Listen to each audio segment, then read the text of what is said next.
meskipun saling berkaitan ya, ada bidang kebahasaan, kesastraan, lalu pembelajarannya.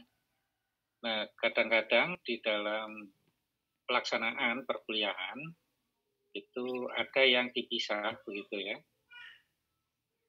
Yang kebahasaan dengan kebahasaan, yang sastraan dengan sastraan, yang pembelajaran dengan pembelajarannya gitu. Tetapi untuk tahun ini kita bergantian gitu ya. Semoga dengan pergantian ini pun tidak mengurangi konsentrasi Bapak Ibu yang mengambil katakanlah sastra begitu, mengikuti kebahasaan ya tidak ada masalah gitu ya, supaya ada paradigma baru, siapa tahu ada ide-ide yang bisa kemudian muncul mengaitkannya begitu ya, karena sekarang kan menjadi tren penelitian itu tidak hanya satu bidang tetapi multi bidang. Juga tidak mengurangi ya.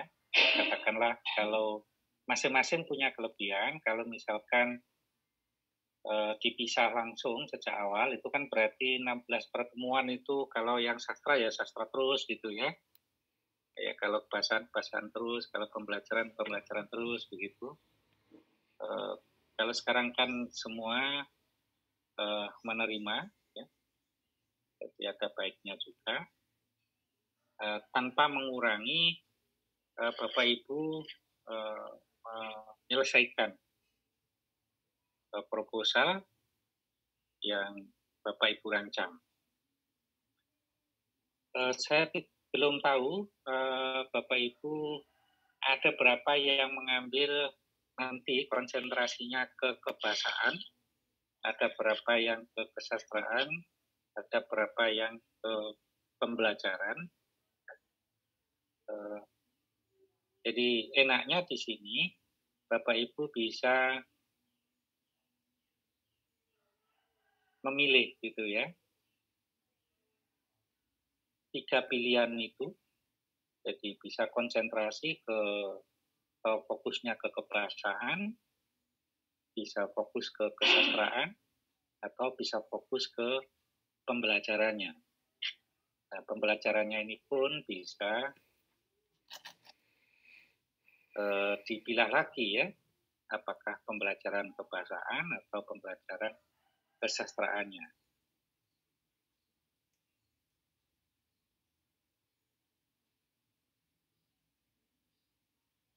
Bapak Ibu mungkin sudah punya daftar ya, sudah ada belum? Kalau ada nanti saya bisa dikirimi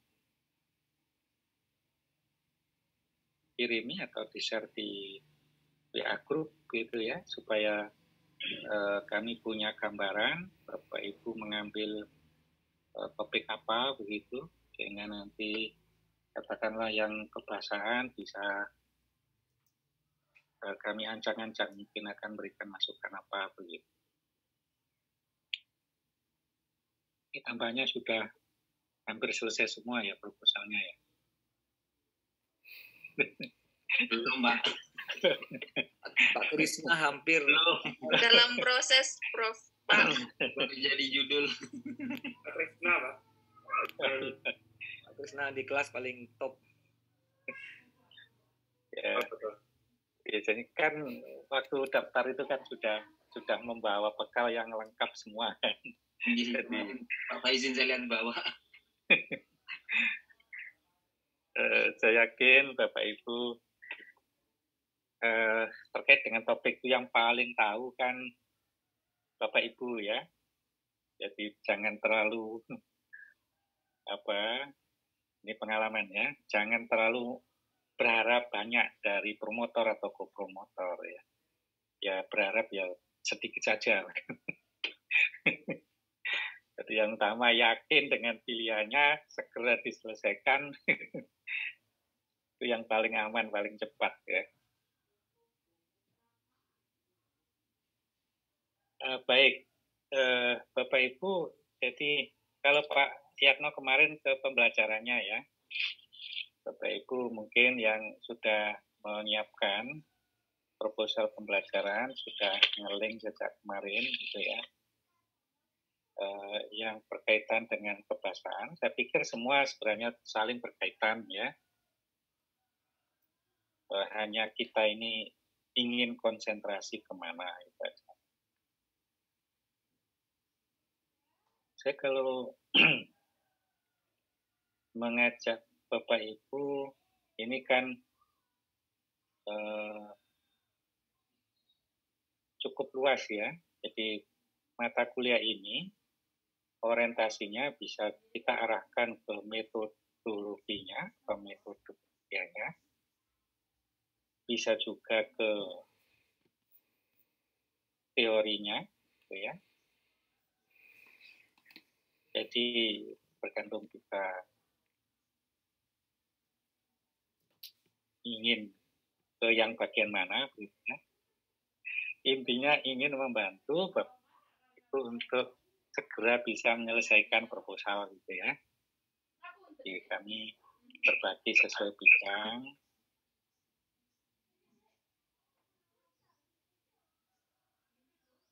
Coba saya ya bahas sebentar.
Ya, kalau kita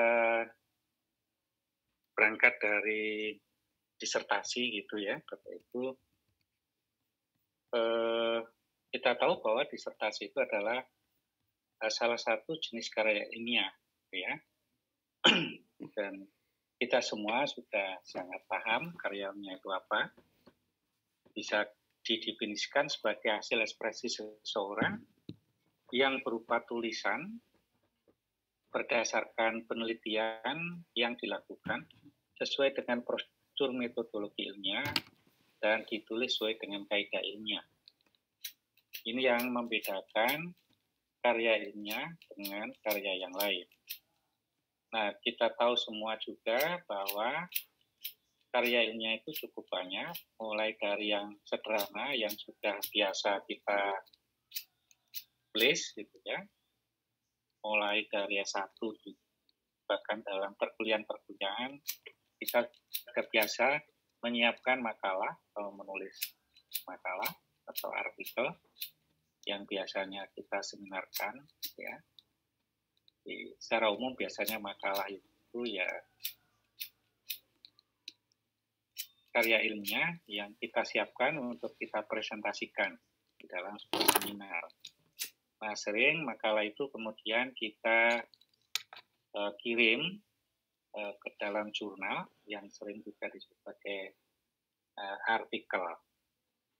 Jadi baik makalah ataupun artikel yang biasa kita seminarkan atau kita muat di jurnal itu adalah salah satu karya ilmiah yang sering juga itu merupakan hasil ringkasan ya dari penelitian yang kita lakukan. Kemudian waktu S1 kita menulis skripsi, waktu S2 tesis. Jadi semuanya sudah kita lewati ya, Bapak Ibu pasti sudah melewatinya. makalah, artikel mungkin sudah berkali-kali, berpuluh-puluh, atau mungkin ada yang beratus-ratus membuat ya. Jadi saya yakin Bapak Ibu semua tidak akan asing dengan karya ilmiah ini. Mungkin tinggal disertasi yang belum ya. Atau barangkali sudah ada. Kadang-kadang ada yang sudah pernah ngambil lagi begitu ya. Kepingin PhD ya, dokter ya. Kalau saya udah kapok sekali aja. Cukup sekali disertasi selesai, dan kalau Bapak Ibu belum, setelah ini dalam proses ya sekarang menulis disertasi ini. Nah, Bapak Ibu sebenarnya sama juga ya.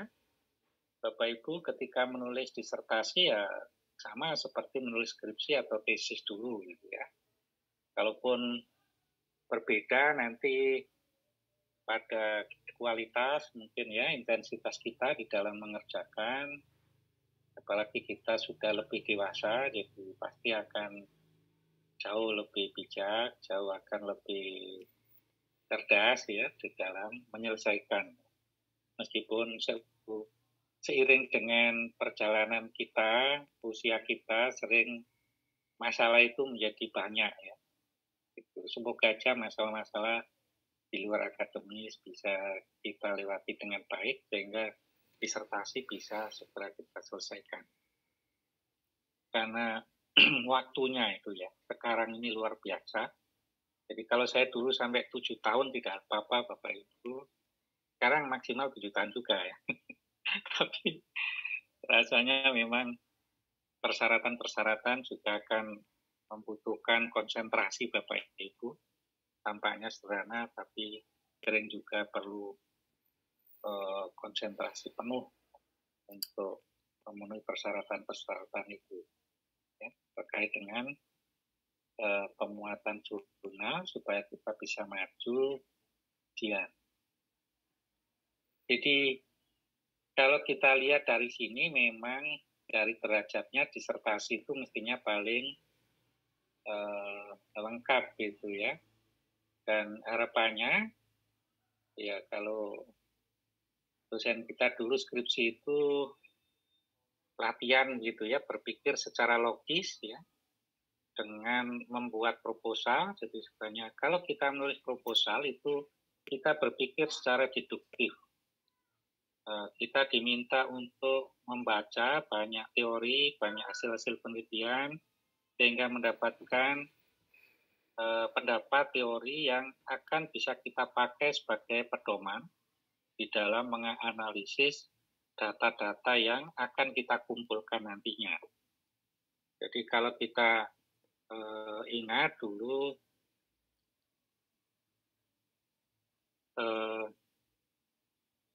cara memperoleh suatu kebenaran ya, di dalam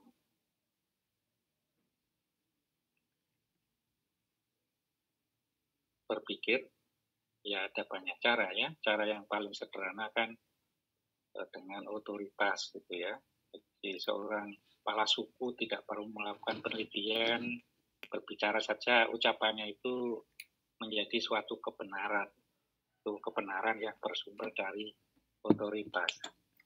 Bahkan ada istilah sabto pandito ing ratu itu ya. Jadi apa yang diucapkan oleh raja, oleh ratu itu jadi sabto. Sabto itu tidak bisa dibantah. Ya meskipun sebagai sebuah kebenaran tingkatannya sangat lemah. Ya. Atau mungkin di antara kita masih juga percaya dengan dukun atau pawang. Baru saja heboh pawang Mandalika.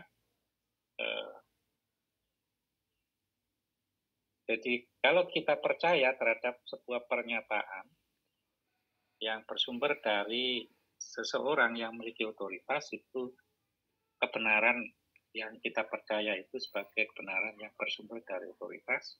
Bisa juga dari pengalaman ya. Kebenaran itu ada yang bersumber dari pengalaman. Berarti seseorang akan bisa menyatakan sesuatu simpulan yang dianggap benar setelah sesuatu.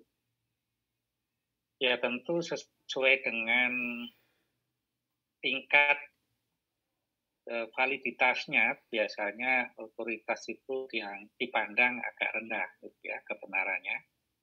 Pengalaman dipandang ya lebih tinggi daripada kebenaran yang bersumber dari otoritas tadi. Mengapa? Karena memang dialami, gitu ya. Sampai-sampai ada ungkapan mengatakan pengalaman adalah guru yang terbaik, gitu ya. Kan dialami. Nah, tetapi sebagai sebuah kebenaran, pengalaman itu dianggap juga punya kelemahan. Salah satu kelemahannya adalah sangat terbatas, ya, sangat dipengaruhi atau terbatas oleh waktu, tempat, dan orang yang mengalami itu. Jadi kalau Pak Krishna misalnya naik bis gitu ya, dari Surabaya pulang berkali-kali. Setiap kali naik bis ke Surabaya kok untung terus tuh dapat duduk di dekat cewek yang cantik gitu ya, lalu dibayari. Berkali-kali begitu, akhirnya kan buat simpulan, oh ternyata naik bis ke Surabaya itu sangat menyenangkan, gitu ya. Ini bisa begitu kan? Jadi berdasarkan pengalaman kita, apalagi kalau lebih dari satu kali, akhirnya menjadi seperti suatu kebenaran. Kita anggap sebagai suatu kebenaran. Jadi sebenarnya Bapak Ibu membuat disertasi nanti itu sebenarnya juga gitu. Apa yang Bapak Ibu hasilkan itu ingin membuat sebuah kalimat yang dianggap suatu kebenaran. Jadi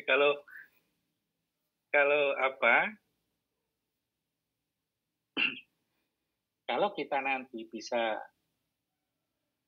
membuat suatu simpulan yang benar-benar novelty, ya, suatu kebaruan belum pernah dinyatakan oleh para ilmuwan yang lain atau para peneliti yang lain, dan tingkat kebenarannya sangat bagus, luar biasa, itu disertasi harapan.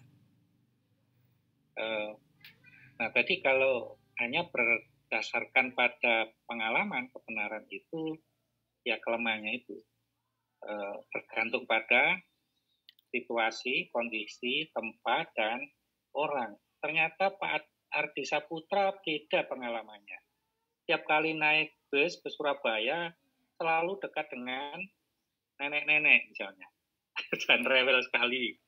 Minta tolong, bahkan minta dibayarin. Berkali-kali. Akhirnya ketika 10 kali naik bis ke Surabaya selalu begitu. Akhirnya kan bisa jadi Pak Ardi Saputra membuat simpulan yang berbeda dengan yang dialami oleh Pak Krishna. Sama-sama pengalaman, sama-sama naik bis, sama-sama ke Surabaya. Tapi karena waktunya berbeda, pengalamannya berbeda, akhirnya simpulannya berbeda. Itu kelemahan kebenaran yang bersumber dari pengalaman. Nah, ada yang tingkatan berikutnya, kebenaran yang bersumber dari berpikir secara deduktif. Nah, berpikir secara deduktif itu berarti suatu simpulan yang didasarkan pada teori-teori atau prinsip-prinsip yang sudah dibuat oleh para ahli sebelumnya, lalu kita membuat simpulan berdasarkan teori atau prinsip-prinsip yang kita ikuti itu, tanpa melihat atau membuktikannya di lapangan. Itulah kebenaran atau kesimpulan yang kita anggap benar berdasarkan berpikir deduktif.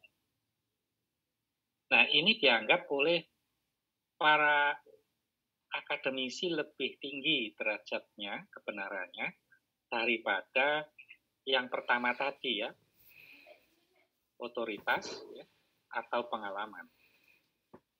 Mengapa? Ya karena kita membuat simpulan itu bertolak dari pendapat atau teori atau prinsip-prinsip yang dikemukakan oleh para ahli.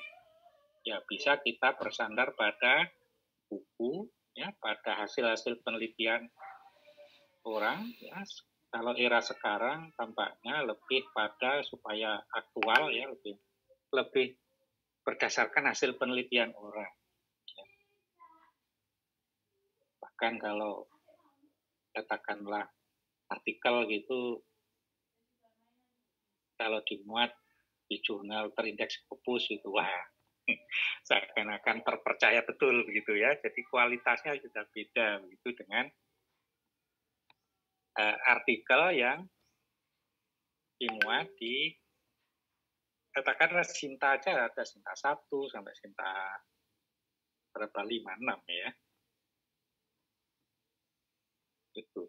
Jadi seakan-akan sekarang kita kan meyakini kan apa itu karena terkait dengan persyaratan sehingga perlu dibuat kualifikasi yang berjenjang seperti itu, dan tentu ya akhirnya kita kemudian meyakini ya bahwa ya simpulan yang ada di artikel yang dimuat di jurnal terindeks Sinta 1 lebih bagus daripada atau lebih valid ya, kebenarannya lebih tinggi daripada yang ada di Sinta 5 misalnya.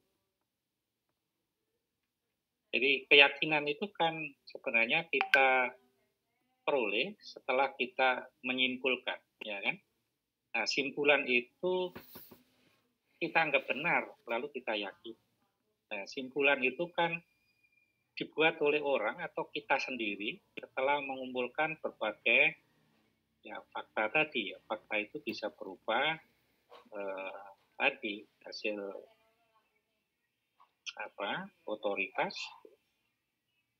atau pengalaman atau berpikir logis ya, atau berpikir deduktif ya kita ketika berpikir deduktif. Jadi kalau kita membuat makalah Bapak Ibu mengulas suatu topik tertentu tanpa mencari data-data di lapangan, sebenarnya kita ini menerapkan berpikir deduktif. Jadi kita mengumpulkan teori-teori, pendapat dari berbagai buku atau hasil-hasil penelitian, lalu kita mengulas gitu ya sebuah topik tertentu. Hasil pemikiran kita yang kita anggap benar, yang kita tulis di dalam simpulan ya, sebagai hasil rangkuman dari ulasan kita, itu kan kita anggap sebagai suatu kebenaran kan. Nah, kebenaran yang ada di situ itu bersifat deduktif atau hasil dari proses berpikir deduktif. Nah, berpikir deduktif ini dianggap sebagai salah satu langkah proses berpikir ilmiah. Nah, bisa juga suatu kebenaran itu didasarkan pada cara berpikir induktif.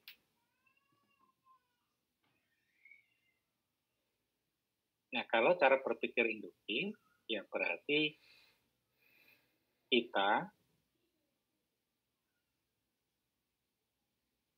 mengumpulkan fakta-fakta, data-data yang ada di lapangan, kemudian berdasarkan fakta-fakta yang ada itu kita membuat suatu simpulan. Nah, apa bedanya dengan katakanlah pengalaman? Ya, pengalaman itu sebenarnya juga sama.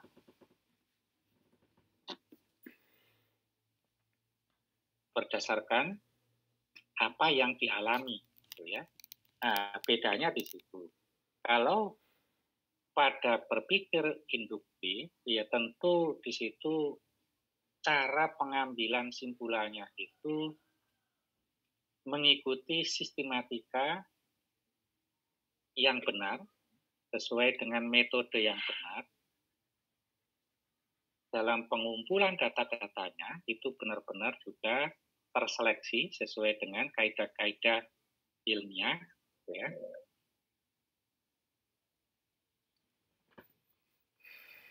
Sehingga hasil simpulannya dianggap ya lebih tinggi derajat kebenarannya daripada yang 3 tadi. Gitu. Nah, mengapa hasil simpulan berpikir secara induktif itu dipandang punya kelebihan dibandingkan yang lain? Ya karena telah dibuktikan di lapangan. Nah, menurut para ahli, kalau hanya berpikir deduktif saja atau berpikir induktif saja, itu juga kurang kuat. Yang paling bagus ya secara ilmiah adalah gabungan antara deduktif dan induktif. Nah, kita tahu bahwa skripsi, tesis, disertasi itu adalah produk-produk karya ilmiah yang harusnya didasarkan pada cara berpikir deduktif dan induktif ini. Jadi ketika kita menyusun proposal, itu kan belum mengumpulkan data-data di lapangan. Kita baru mencari sumber-sumber teori, bisa prinsip-prinsip atau hasil-hasil penelitian dari para ahli, ya sebelum kita atau lebih dulu melakukannya. Nah, berdasarkan teori-teori, ya, hasil-hasil penelitian dan prinsip-prinsip yang gayut atau relevan dengan topik yang kita ambil itu, lalu kita membuat proposal. Jadi sebenarnya kalau kita mengikuti kaidah atau cara yang benar, ya kita membuat proposal itu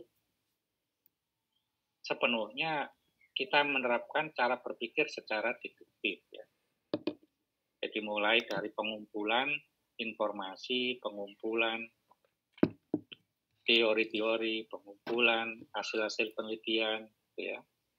Bahkan kalau kita klasifikasikan sebenarnya ya, yang namanya teori itu ya sama saja dengan pendapat, ya. Jadi mulai dari apa yang ucapan orang, tapi ucapan orang itu dinyatakan atau ditarik dengan sistematika ilmiah gitu ya, sehingga nanti akan dibukukan buku yang pernyataan yang ada di dalam buku atau hasil penelitian yang kemudian bisa dibuktikan, diuji oleh para ahli sebagai suatu simpulan yang benar, itu nanti kemudian menjadi teori. Jadi teori itu sebenarnya ya tidak lain adalah pendapat, tetapi yang kualitasnya lebih tinggi karena teruji oleh para ahli, juga ditarik berdasarkan metodenya. Nah, begitu proposal selesai, kita baru ke lapangan mengambil data-data. Pengambilan data-data ke lapangan itu sebenarnya kita menerapkan yang namanya berpikir induktif itu. Tetapi masih langkah-langkah pengambilan data-data. Nah, ketika kita ke lapangan mengambil data-data, itu kan tidak langsung pergi ke lapangan, mengambil data itu sembarangan kan tidak. Tetapi kita sudah menetapkan topiknya apa, teori apa yang akan kita gunakan, sehingga data-data yang diperlukan apa saja, lalu teknik pengambilan datanya, sampai sudah kita pertimbangkan nanti bagaimana cara menganalisis data itu, semuanya sudah kita persiapkan pada saat menyusun proposal itu. Jadi pendek kata bisa kita katakan penulisan disertasi atau tesis atau skripsi itu adalah penerapan cara atau penerapan metode ilmiah untuk meraih suatu simpulan yang kita anggap benar, gitu ya. Jadi kalau kita runtut tadi kebenaran yang merupakan suatu simpulan yang dalam karya tulis kita itu kita taruh secara ringkas di simpulan, itu kan sesuatu yang kita anggap sebagai suatu kebenaran. Nah, kebenaran itu bersumber dari metode ilmiah. Jadi metode ilmiah itu sebenarnya gabungan dari cara berpikir ilmiah, yaitu gabungan dari berpikir deduktif, ya, mulai dari penentuan topik atau judul sampai menjadi proposal, itu merupakan manifestasi dari berpikir deduktif. Kemudian kita lanjutkan dengan pengambilan data, penganalisisan sampai pada simpulan. Jadi itu berpikir secara induktif. Gabungan antara deduktif dan induktif itulah yang menghasilkan simpulan kita.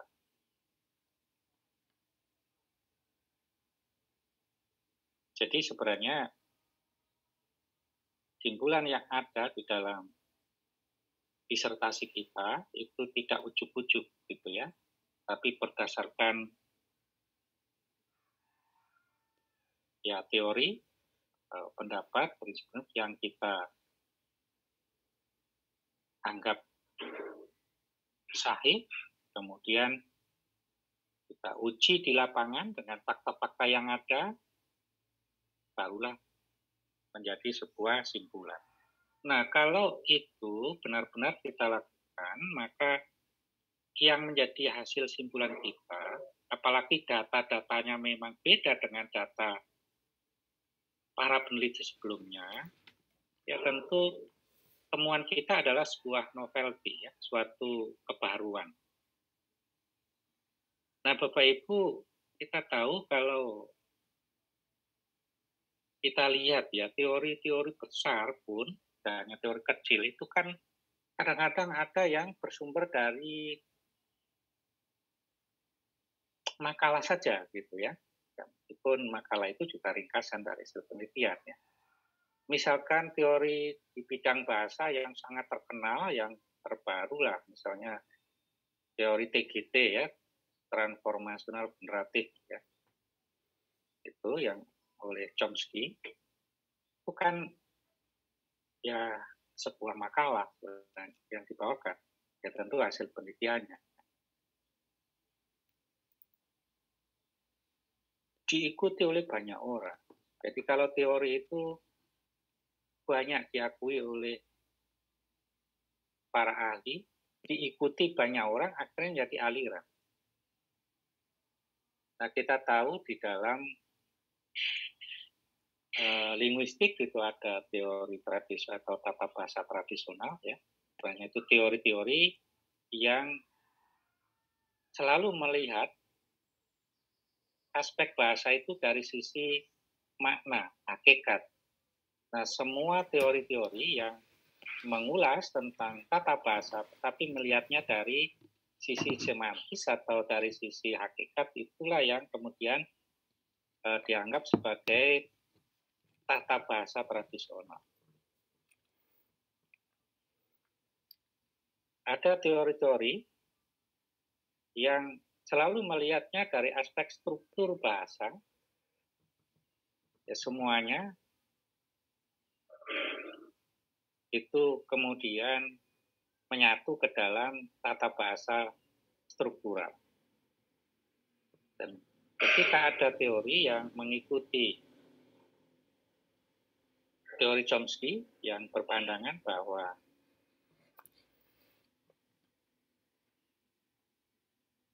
terutama pada sintaksis ya, bahwa pada kalimat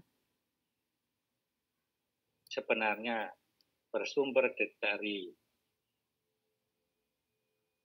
sebuah kalimat yang sangat terbatas jumlahnya, dan pada akhirnya kan tidak hanya kalimat ya, pada bidang-bidang bahasa yang lain juga, bahwa ketika suatu bentukan itu bersumber dari bentuk yang sangat terbatas, kemudian bisa dihasilkan, bisa dipakai untuk menghasilkan turunan yang jumlahnya tak terbatas, maka semua teori yang atau penelitian-penelitian yang didasarkan pada itu kemudian dikelompokkan ke dalam tata bahasa generatif transformasional. Nah, semua hasil pemikiran yang sebenarnya masing-masing teori itu adalah simpulan. Ya. Bapak Ibu, semoga saja hasil penelitian Bapak Ibu nanti di dalam disertasinya akan benar-benar mendapatkan simpulan yang meyakinkan, yang punya kualifikasi kebenarannya tinggi, sehingga apalagi kemudian novelty, ada kebaruan. Jadi kadang-kadang di dalam karya ilmiah, kalau menurut saya ya, bedanya dengan karya fiksi itu, kalau fiksi bisa jadi benar-benar baru. Kalau karya ilmiah itu sebenarnya tidak ada yang sepenuhnya baru. Yang penting ada novel, ada kebaruan.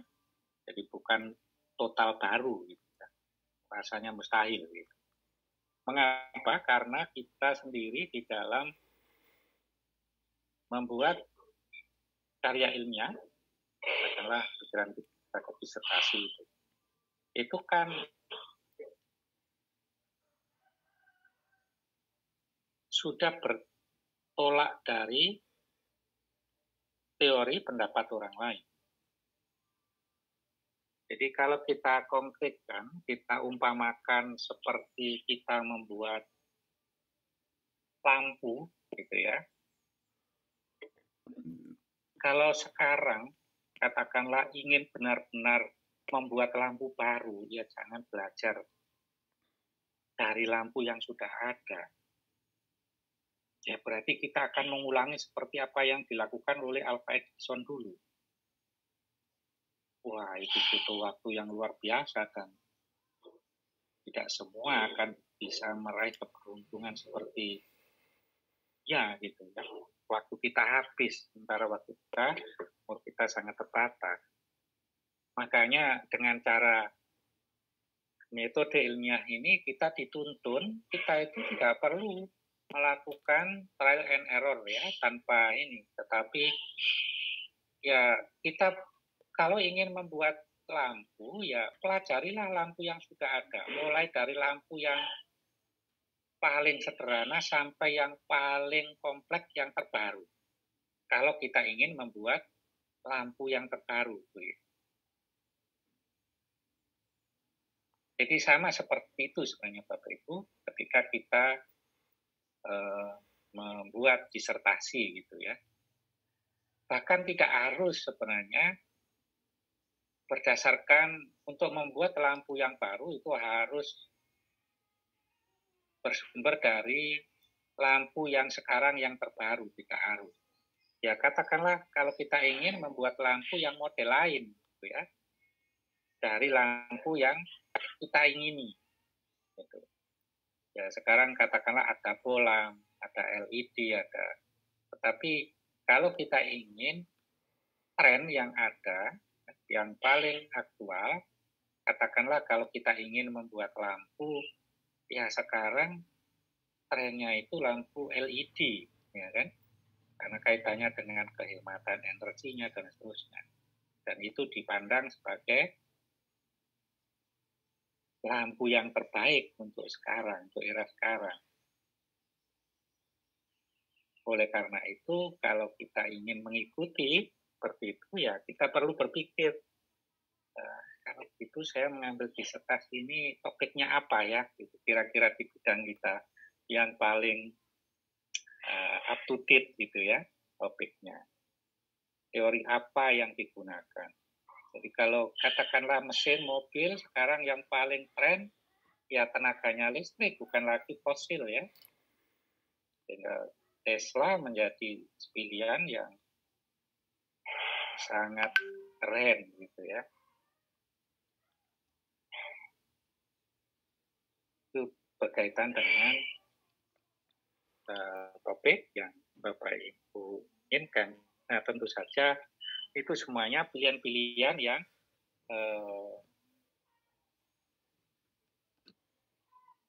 bisa Bapak Ibu tentukan tergantung minat.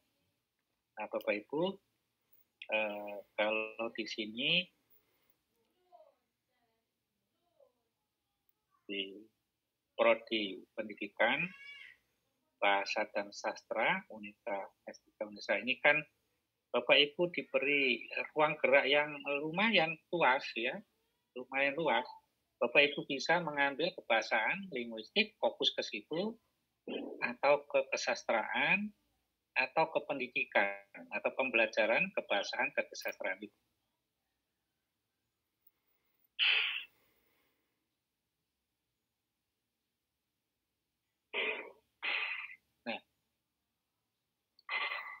Nah, ini tentu Bapak Ibu perlu mempertimbangkan nanti ketika Bapak Ibu ingin kira-kira saya nanti menjadi guru besar apa ya. Saya yakin Bapak Ibu semua bercita-cita itu ya kan, dan harus ini kaitannya dengan kebijakan dari pemerintah. Meskipun pada zaman saya dulu tidak ada jadi tidak ini. Sekarang agak lebih jelas ya orientasi kebijakan itu. Kalau dulu masih nggak jelas gitu. Sekarang tapi jelas tapi dipersempit luar biasa gitu ya. Jadi kalau saya ini linguistik, ambil linguistik, fokusnya ke sintaksis. Penelitian saya tentang sintaksis. Lalu nanti kalau saya menulis sebagai persyaratan, bukan sintaksis. Yang persyaratan khusus tidak diakui. Itu beratnya. Jadi Bapak Ibu silakan benar-benar dihitung mulai sekarang ya. Kadang kalau kita milih itu kan berkaitan dengan mengajar ya. Saya dulu tuh sebenarnya lebih tertarik ke morfologi atau ke semantik. Tapi pada waktu atau fonologi gitu kan. Tapi waktu itu Pak Bambang sudah ya, ada. Jadi kita menghitung juga di jurusan kita. SDM kita sudah ada belum gitu. Supaya tidak numpuk. Nah kebetulan waktu itu Pak Gatot pensiun gitu ya. Menurut saya juga biasanya ngajar beliau di bidang sintaksis juga belum ada yang mengambil gitu ya. Biasanya yang mengajarkan sintaksis dulu itu ya Pak Gatot, Pak Bambang, saya, Pak Hartono gitu ya. Tapi saya lihat Pak Hartono waktu penelitiannya ternyata bukan sintaksis. Akhirnya saya bilang saya ke sintaksis gitu. Nah konsekuensinya apa? Konsekuensinya ya nanti kalau ingin ke guru besar harus tulisan-tulisannya karena disertasinya tentang sintaksis maka harus terkait dengan itu gitu. Jadi Bapak Ibu masih senyampang masih di awal. Jadi silakan dihitung juga.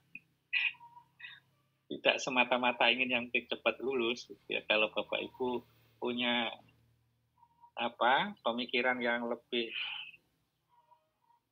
visioner ya ke depan, wah saya harus jadi guru besar ya. Maka bidang apa yang menurut Bapak Ibu paling ya srek lah dan peluangnya paling bisa mudah dijangkau gitu ya. Itu silakan Bapak Ibu pertimbangkan.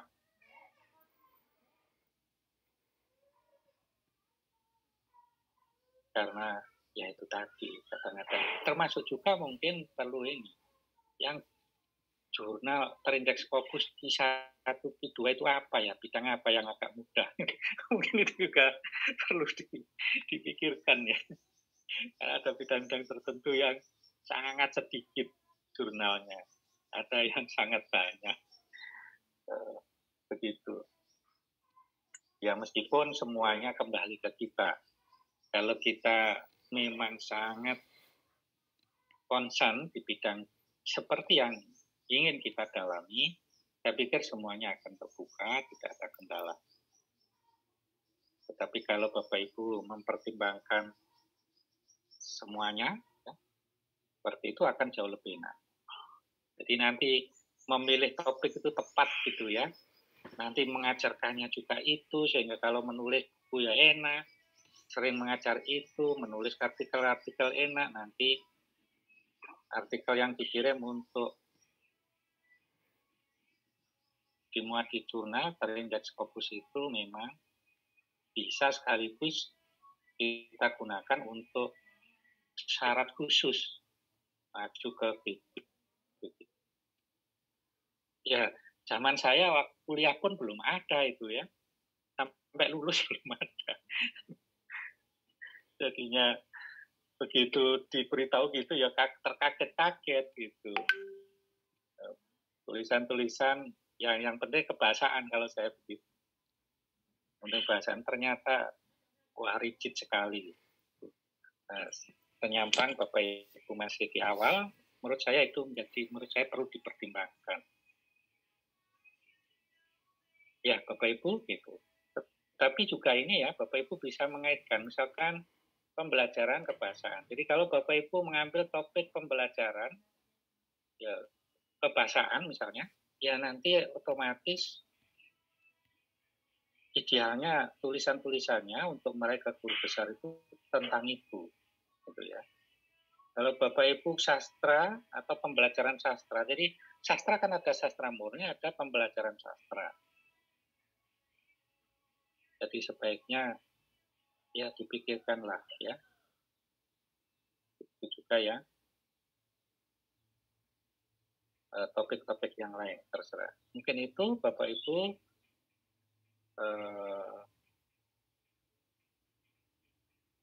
pada pertemuan pertama ini mungkin memberikan gambaran secara umum ya.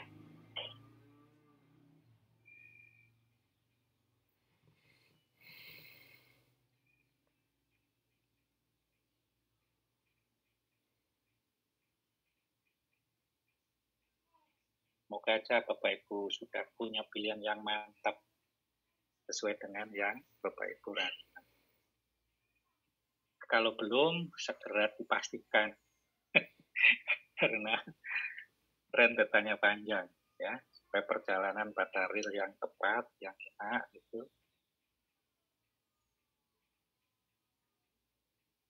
Bapak Ibu, mungkin sebelum kita akhiri ada yang ingin disampaikan?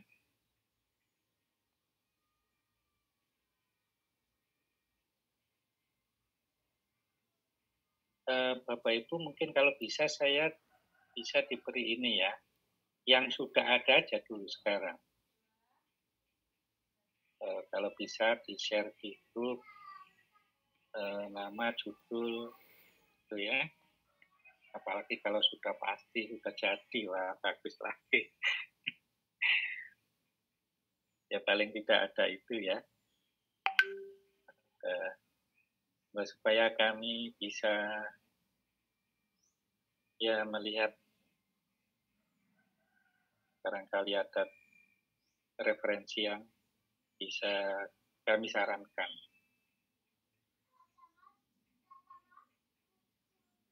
Gitu. Izin Bapak, tadi di WA Group sudah saya kirim fokus bidangnya teman-teman. Sementara itu, tapi judulnya belum. Oke, bangga. Oh iya, ya baik, terima kasih. Ya, baik, terima kasih Bapak Ibu semua. Cukup dulu ya pertemuan hari ini. Selamat pagi, Assalamualaikum warahmatullahi wabarakatuh. Salam Waalaikumsalam warahmatullahi wabarakatuh. Waalaikumsalam warahmatullahi wabarakatuh. Terima kasih Pak Mul. Sehat-sehat, Bapak. Matur nuwun Pak Mul. Iya, monggo. Nggih, sama-sama. Nggih. Nuhun.